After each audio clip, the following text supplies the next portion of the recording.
ਕੁਛ ਇਮੀਗ੍ਰੇਸ਼ਨ ਦੇ ਨਾਲ ਜੁੜੀਆਂ ਹੋਈਆਂ ਜਿਹੜੀਆਂ ਖਬਰਾਂ ਆ, ਸਾਰੇ ਜਾਣੇ ਜਿਹੜੇ ਇਸ ਨੂੰ ਧਿਆਨ ਦੇਣ। ਜੀ ਸਟੇਟ ਡਿਪਾਰਟਮੈਂਟ ਦੇ ਦੁਆਰਾ ਜਿਹੜੇ ਨਵੇਂ ਸਟੂਡੈਂਟ ਵੀਜ਼ਾਸ ਆ, ਉਸ ਦੇ ਉੱਤੇ ਰੋਕ ਲਾ ਦਿੱਤੀ ਗਈ ਆ, ਪੌਜ਼ ਜਿਹੜਾ ਉਹ ਜੀ ਕਰ ਦਿੱਤਾ ਗਿਆ ਆ। ਟਰੰਪ ਐਡਮਿਨਿਸਟ੍ਰੇਸ਼ਨ ਦੇ ਦੁਆਰਾ ਹੁਣ ਇੰਟਰਨੈਸ਼ਨਲ ਸਟੂਡੈਂਟਸ ਦੇ ਉਲਟ ਕਹਿ ਸਕਦੇ ਆ ਵੀ ਸ਼ਿਕੰਜਾ ਲਗਾਤਾਰ ਕੱਸਿਆ ਜਾ ਰਿਹਾ ਆ। ਖਾਸ ਕਰਕੇ ਜਿੱਦਾਂ ਆਪਾਂ ਹਾਰਵਰਡ ਯੂਨੀਵਰਸਿਟੀ ਦੀ, ਕੋਲੰਬੀਆ ਯੂਨੀਵਰਸਿਟੀ ਦੀ ਤੇ ਹੋਰ ਬਹੁਤ ਸਾਰੇ ਯੂਨੀਵਰਸਿਟੀ ਦੀ ਗੱਲ ਕੀਤੀ, ਜਿੱਥੇ ਬਹੁਤ ਜ਼ਿਆਦਾ ਇਜ਼ਰਾਈਲ ਦੇ ਉਲਟ ਕਹਿ ਲਓ ਜਾਂ ਪੈਲਸਤੀਨ ਦੇ ਹੱਕ ਤੇ ਵਾਰ ਦੇ ਉਲਟ ਪ੍ਰੋਟੈਸਟ ਤੇ ਰੈਲੀਜ਼ ਜਿਹੜੀਆਂ ਉਹ ਹੁੰਦੀਆਂ ਰਹੀਆਂ ਆ। ਟਰੰਪ ਐਡਮਿਨਿਸਟ੍ਰੇਸ਼ਨ ਇਸ ਨੂੰ ਐਂਟੀ-ਸੈਮਿਟਿਜ਼ਮ ਦੀ ਛਤਰੀ ਹੇਠ ਹੀ ਸਾਰੇ ਐਕਸ਼ਨ ਜਿਹੜੇ ਉਹ ਲੈ ਰਹੇ ਆ। ਸਟੇਟ ਡਿਪਾਰਟਮੈਂਟ ਨੇ ਅੱਜ ਐਲਾਨ ਕਰ ਦਿੱਤਾ ਵੀ ਫੋਰਨ ਸਟੂਡੈਂਟ ਵੀਜ਼ਾ ਦੀਆਂ ਜਿੰਨੀਆਂ ਵੀ ਅਪਾਇੰਟਮੈਂਟਸ ਉਹਨਾਂ ਨੇ ਦਿੱਤੀਆਂ ਸੀ, ਉਹਨਾਂ ਸਾਰਿਆਂ ਨੂੰ ਉਹ ਸਸਪੈਂਡ ਕਰ ਰਹੇ ਆ, ਰੱਦ ਕਰ ਰਹੇ ਆ, ਤੇ ਹੁਣ ਨਵੀਆਂ ਗਾਈਡਲਾਈਨਸ ਉਹ ਦਿੱਤੀਆਂ ਜਾਣਗੀਆਂ ਤੇ ਕਹਿੰਦੇ ਸੋਸ਼ਲ ਮੀਡੀਆ ਅਕਾਊਂਟਸ ਦੇ ਉੱਤੇ ਖਾਸ ਤਵੱਜੋ ਦਿੱਤੀ ਗਈ ਆ।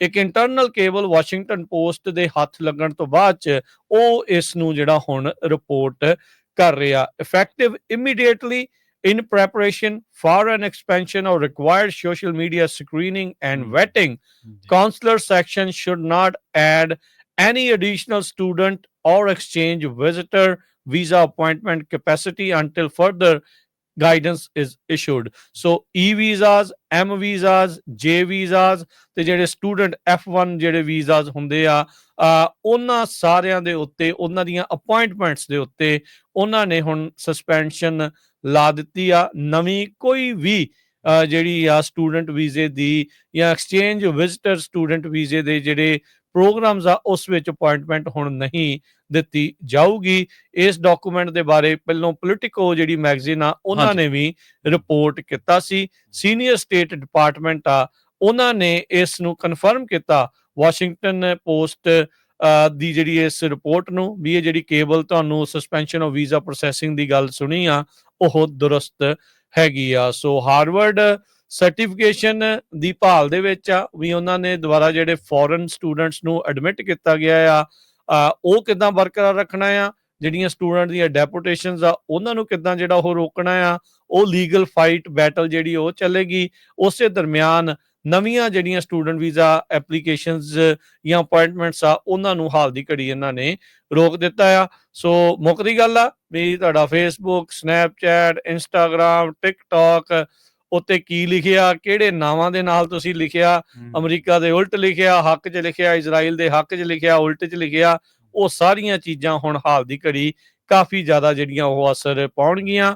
F ਵੀਜ਼ਾਸ ਜਿਹੜੀ category, M visas, J visas ਦੀ ਜਿਹੜੀ ਕੈਟੇਗਰੀ ਆ, ਤੇ ਐਕਸਚੇਂਜ ਵਿਜ਼ਟਰ ਪ੍ਰੋਗਰਾਮ ਦੀ ਜਿਹੜੀ ਆ, ਉਹਨਾਂ ਸਾਰਿਆਂ ਦੇ ਉੱਤੇ ਨਵੇਂ ਦੇ ਉੱਤੇ ਜਿਹੜੀ ਆ ਪ੍ਰਵੀਨ ਜੀ ਇਸ ਟਾਈਮ ਰੋਕ ਲਗਾ ਦਿੱਤੀ ਗਈ ਆ। ਨਵੀਆਂ ਅਪਾਇੰਟਮੈਂਟਸ ਨਹੀਂ ਦਿੱਤੀਆਂ ਜਾਣਗੀਆਂ। ਹਾਂਜੀ, ਆਪਾਂ ਦੇਖ ਰਹੇ ਹਾਂ ਜਦੋਂ ਤੋਂ ਟਰੰਪ ਪ੍ਰਸ਼ਾਸਨ ਆਇਆ ਨਵਾਂ, ਤੇ ਉਸ ਤੋਂ ਬਾਅਦ ਹੀ ਯੂਨੀਵਰਸਿਟੀਆਂ, ਖਾਸ ਕਰਕੇ ਕਾਲਜਾਂ ਦੀ ਖਿਚਾਈ, ਫੰਡ ਰੋਕਣੇ, ਯੂਨੀਵਰਸਿਟੀ ਸਟੂਡੈਂਟਸ ਚਾਹੇ ਗ੍ਰੀਨ ਕਾਰਡ ਹੋਲਡਰ ਹੈ, ਚਾਹੇ ਉਹ ਹੋਰ ਸਿਟੀਜ਼ਨ ਨੇ, ਉਹਨਾਂ ਨੂੰ ਡਿਟੇਨ ਕਰਨਾ। ਇੱਕ ਆਪਾਂ ਦੇਖਿਆ ਸੀ ਬਾਹਰਲੇ ਮੁਲਕ ਦੀ, ਮੈਂ ਵਿਸਰ ਗਿਆ ਨਾਮ, ਉਹਨੂੰ ਬਾਹਰ ਹੋਸਟਲ ਦੇ ਬਾਹਰੋਂ ਹੀ ਡਿਟੇਨ ਕੀਤਾ ਗਿਆ ਸੀ। ਸੋ ਖਾਸੀ ਮੋਨੀਟਰਿੰਗ, ਖਾਸੀ ਸਕਰੀਨਿੰਗ ਇਸ ਵੇਲੇ ਕੀਤੀ ਜਾ ਰਹੀ ਹੈ ਸਟੂਡੈਂਟਸ ਦੇ ਉੱਤੇ।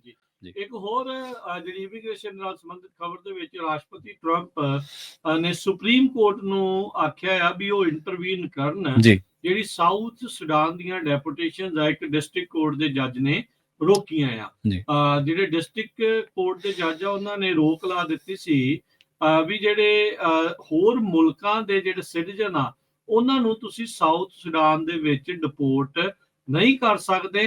ਐਟਲੀਸਟ ਤੁਹਾਨੂੰ ਉਹਨਾਂ ਨੂੰ ਇੱਥੇ ਦੀਆਂ ਅਦਾਲਤਾਂ ਦੇ ਵਿੱਚ ਇੱਕ ਚਾਂਸ ਦੇਣਾ ਪਊਗਾ ਵੀ ਉਹ ਦੱਸ ਸਕਣ ਵੀ ਭਾਈ ਸਾਡੀ ਜਾਨ ਨੂੰ ਖਤਰਾ ਹੈਗਾ ਆ ਜਾਂ ਨਹੀਂ, ਵੀ ਉੱਥੇ ਜਾ ਕੇ ਕਿਤੇ ਸਾਨੂੰ ਟਾਰਚਰ ਜਾਂ ਕਿਲ ਜਿਹੜਾ ਉਹ ਨਾ ਕਰ ਦੇਣ।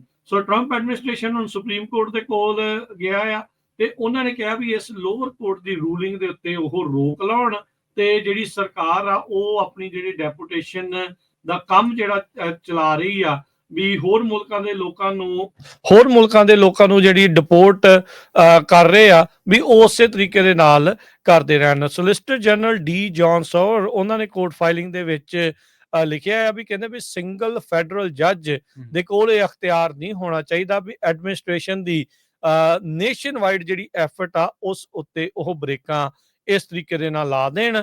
ਸੋ ਹੁਣ ਟਰੰਪ ਐਡਮਿਨਿਸਟ੍ਰੇਸ਼ਨ ਸੁਪਰੀਮ ਕੋਰਟ ਨੂੰ ਕਹਿ ਰਹੀ ਆ ਵੀ ਲੋਅਰ ਕੋਰਟ ਦੀ ਇਹ ਜਿਹੜੀ ਰੂਲਿੰਗ ਆ ਉਸ ਦੇ ਉੱਤੇ ਰੋਕ ਲਗਾ ਦੇਣ ਤੇ ਉਹ ਕਿਸੇ ਨੂੰ ਵੀ ਸਾਊਥ ਸੁਡਾਨ ਦੇ ਵਿੱਚ ਜਿਹੜਾ ਡਿਪੋਰਟ ਕਰਨ ਦਾ ਸਿਲਸਿਲਾ ਆ ਉਸ ਨੂੰ ਅੱਗੇ ਵਧਾ ਸਕਣ। ਜੀ ਬਿਲਕੁਲ